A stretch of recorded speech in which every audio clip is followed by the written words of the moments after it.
Happy Pongal to all. இனிய பொங்கல் நல்வாழ்த்துக்கள் எல்லாருக்குமே. பொங்கல் அன்னைக்கு காலைல கிளைமேட் இப்படி தான் இருந்தது.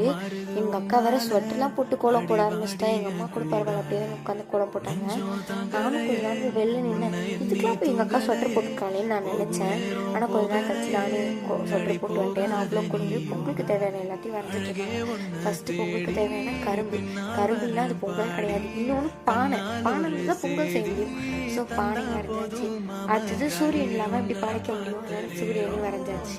அடுத்து எல்லாத்தையும் செய்யறதுக்கு ஒரு பொண்ணு தேவையில்ல, அந்த பொண்ணு தானே பானை பொங்கல்லாம் வைக்க முடியும், அதனால ஒரு பொண்ணு வரைஞ்சாச்சு. அடுத்து எல்லாத்தையும் வைக்கிறதுக்கு ஒரு இலை.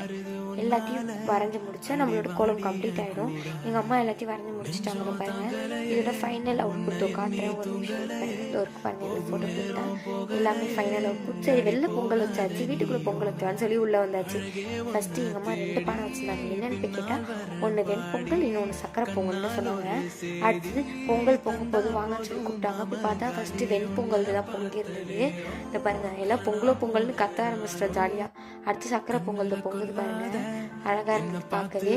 அப்புறம் ஒரு வேளையை எங்கள் அம்மா பொங்கல்லாம் செஞ்சு முடிச்சுட்டு படைக்கிற எல்லாத்தையும் எடுத்து வச்சுட்டாங்க. 2 தொட்டுக்க செஞ்சுருந்தாங்க. அப்புறம் சக்கரை பொங்கல், வெண்பொங்கலுக்கு மேலே ஊற்றுறதுக்கு சாம்பார் ஊற்றுறாங்க. அப்புறம் நாங்களும் படைச்சி முடிச்சுட்டு பொங்கலை சூப்பராக செலிப்ரேட் பண்ணோம்.